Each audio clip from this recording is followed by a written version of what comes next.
Hey, hey, hey, encourager. Welcome back to another episode.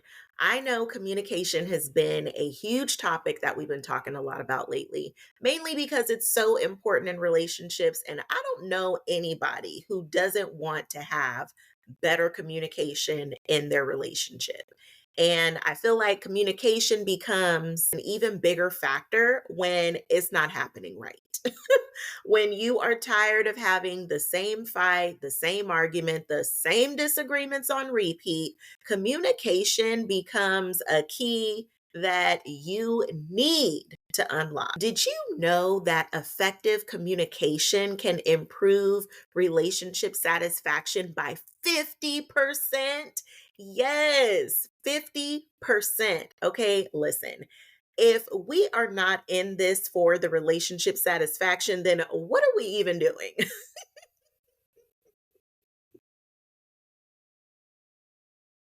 So, we're going to get into some simple steps that you can take to actually have the communication that you want to have, especially when it comes to your responses. Because I don't know about you, but I used to be a chronic response person. Okay. So, we're going to get into some simple steps that you can put into action right away to start getting a return on that relationship satisfaction that we all want to have. I have to. So think about your default in your communication. Are you usually the person who responds first, or do you usually react first? And let me just give you a little background on the difference between the two. So, if you respond first, it means that you might take a breath, take a beat or two to just collect yourself, get yourself together, and actually respond from a place where you're calm. You can clearly communicate your thoughts and your feelings without all of the emotions, but you can just simply have a conversation, and you're really coming from more of a place that's neutral. You're more poised, and you've really been thoughtful about how to communicate your feelings. That's responding. However, you might be more of a reaction based communicator, which is you take names and ask questions later. Trust me, this used to be me. Guilty. And I've worked long and hard on this, and truthfully, it's still something that I continue to work on. But in the reaction mode, you just go smooth based off of your first instinct, your emotions, your feelings. Like you are just reacting instead of taking a moment to pause, really listen to what your partner is saying, really understanding their position. You've just been listening to formulate your own position and reacting from that place. Reacting really just creates those negative cycles in your relationship because we all have a certain default that we fall into as soon as conflict hits. As soon as there's a problem, there is an immediate reaction, and you each have a role and you just fall right into it. Meaning, maybe it means it's going to be an argument and we want to out talk, over speak, raise the voice. Like it is an all out, full on, it's going down type of an argument. Or maybe it's the silent treatment or playing the tit for tat game. Who can hurt who with whatever insult that we can think of first? And the most witty person always wins. And all of this just makes you or both of you feel defensive, and then your feelings are hurt and you're frustrated, and it just leads to a big disconnect, which ultimately is just a breeding ground for resentment to build. So don't worry, I'm going to help you get your reactions under control, because responding is actually a sign of growth and maturity, and that is really the place that helps to actually breed more of an emotional connection.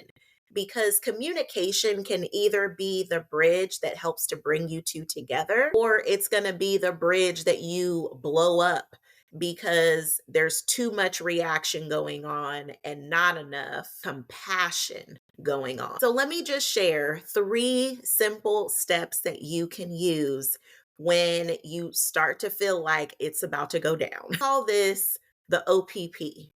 Yeah, you know me. Okay, so for my old hip hop heads, if you know, you know. Okay, and if you don't know, check out Naughty by Nature OPP. It's a song, it's not really related, but I love the acronym so much because it's a great play on the letters that we use for this framework. The O stands for okay. Be okay with what your partner has to say. Maybe you don't like the tone, maybe you don't like their delivery, but try to see beyond the tone of their voice or the delivery that they're giving it to you, and try your best to just get to a place where you can just say, okay. You don't have to agree with what they're saying, but can you get to a place where you can acknowledge what they are truly saying to you? And sometimes you just have to level set because it's not always the best time to have a certain type of a conversation. If it's already gone left, meaning voices have already been raised, and is just feeling real hostile, then this may not be the time to actually have this conversation. You might need to just say, okay, let's table this for another time because emotions are running high. And this conversation, it's not going to lead us to where we ultimately really want to go. But just at a minimum, get to a point where you can say, okay, I acknowledge how you're feeling or where you're coming from. So many arguments could be avoided if you just understood each other's position. Because ultimately, that's what you really want. You want to be understood. You want to feel seen. You want to feel heard. You want to feel like the other person understands where you're coming from. And even if you don't agree, or even if you feel differently, it doesn't mean that you have to totally disregard what the other person is saying or disregard their feelings or how they're feeling. If you can simply say, okay, I just want to acknowledge your feelings right now. That alone, that all by itself can make a world of difference in your communication. And then the first P is pause. Take a pause for the cause because so many times you need the pause so that you don't react. You need the pause so that you can take a breath. Matter of fact, take several. Take several breaths, okay?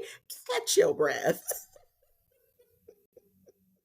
before you pop off. Pause. You will thank yourself later because listen, there is nothing worse. I mean, maybe there is, but it would be a close second. There's really nothing worse than having to come back and apologize for some things that you said in the heat of the moment because maybe you really didn't mean them, or it came out in a more vicious way than what you were truly intending, and you really had your heart in another place, but it was your hurt feelings that were speaking for you on your behalf. Okay. So take a pause, take a moment to just assess what's coming up in you. If there's anger, rage, resentment, frustrations, any type of annoyance or irritations coming up in you, assess that. Be okay with all of those things coming up and then decide if you can, despite those feelings and emotions, can you again have this conversation at this time? Or do you need some time to kind of just work through the things that are coming up within you?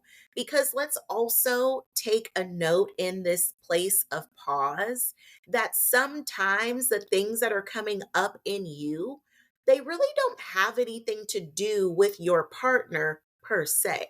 Sometimes the things that are coming up in you are past things that have happened that are resurfacing, and that is what you really need to address. So many times we need to deal with our own self and the things that are coming up within us that we need to deal with. And yes, the other person plays a part because they're tap dancing on something that they don't even recognize, they don't even know, because maybe it's an old wound, maybe it's an emotional trigger for you. Like this could be sparking up some deep seated, deep rooted things. Or even it's just things that you dealt with or thought that you fully dealt with, but maybe this is bringing it back up and it's showing you, like, hey, there's still some work to do here. There's still something here that I really need to address or heal within myself. So, really taking this pause is not just about you figuring out what's coming up for you and where you stand on this particular situation, but it's also a pause to really reflect and think about, is this feeling or these emotions that are coming up for me, is this solely just based on this event that's happening right here with this person? Or are there some other things that this is attached to that need some attention? So the pause is not just to assess where you are in terms of responding or reacting, but it's also a place for you to just acknowledge the things that are coming up within you. Are those things tied to something from the past that needs to be addressed? Is this something within you that's really a you and you situation? Or is this really a you and this person in the relationship? And that's where the focus needs to be. So the pause is also a point of reflection for you to just recognize what's coming up for you and then deciding how to take a step forward. And this is really your opportunity to pop yourself back into neutral and not pop off, but to pause instead. And then the last P is practice empathy and focus on solutions. This is a little bit long and it's really a two-parter, but stick with me here. You're going to love this. Practice empathy, meaning can you empathize with the position that your partner is in? Can you empathize with their feelings? If you were to put yourself in their shoes, can you feel them? Can you remember a time when maybe you were in that position and how you felt? This is just a time to again nurture your person's perspective and really to just show some compassion, because maybe they are feeling a certain type of way and that was just really never your intention. Maybe you had a totally different intention and you just didn't act on it in a way that you really, really wanted to. Or maybe they just happened to perceive something that you said in a way that it was never intended to. So have some compassion for your partner. A little bit of compassion really goes a long, long way.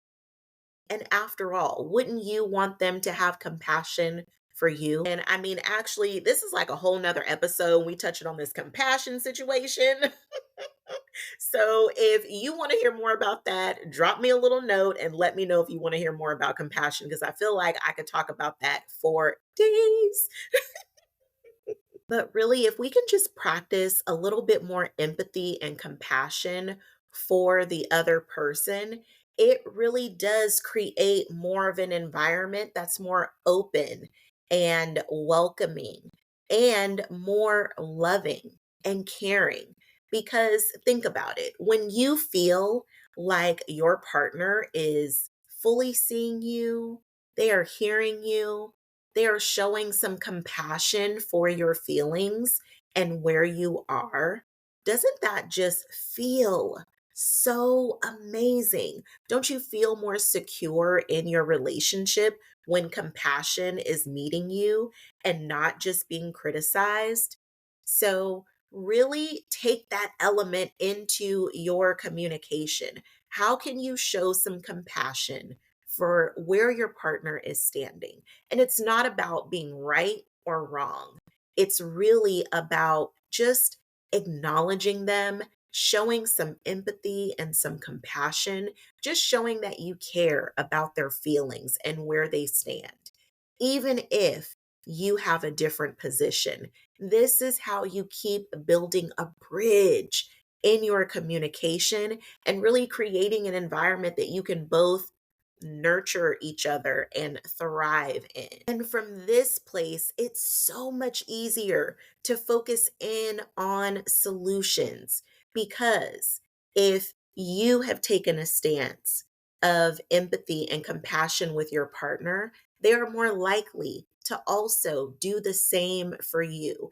It's really a way that helps to disarm you both of your position of being against each other instead of the two of you against the issue that you're dealing with.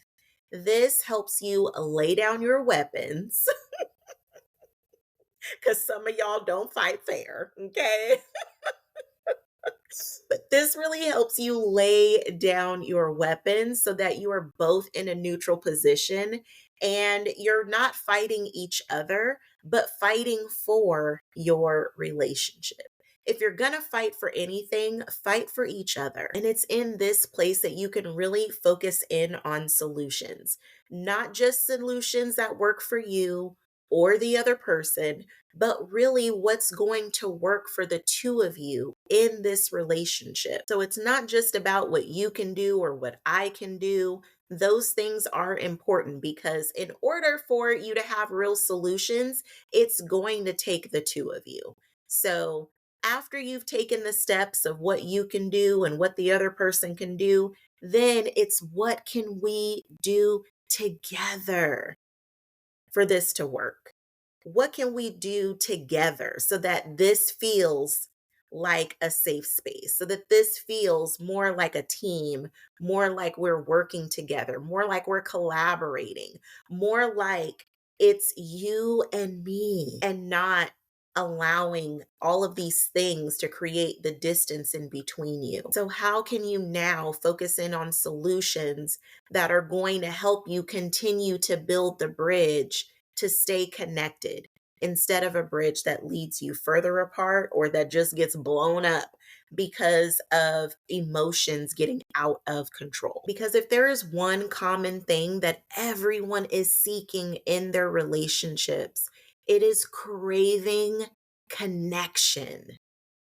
And it's hard to be connected when you're constantly fighting and feeling like you're at war, feeling like it's you versus them, when it should really be a we, where it should really be an us, where it should really be a couple united, facing whatever it is that comes your way. Because at the end of the day, we all want a safe space that we can just be ourselves, where you can be vulnerable and share how you really think and how you feel without the fears that come up, the fear of being judged, the fear of them not liking you, the fear of them leaving you. Like all of these fears and judgments and all of these things start showing up when that is the opposite of what you really want to be feeling. But in order to feel safe, in order to feel like you can be vulnerable, you have to create a space that allows those things to be able to step in, knowing that it's okay and it's safe to be there. And if you want those deep, meaningful, connected relationships, you have to be working to build your emotional intimacy. It is so, so critical to build up that emotional intimacy, because if you don't really feel safe to express what you really think or what you feel without fear or without judgment or being ridiculed or being guilted or shamed later on, it's difficult for a relationship to thrive. And that's not what we want, because we started out this episode saying we want that relationship satisfaction, honey. And in order to have that, it's going to take a different type of effort on your part and on their part too.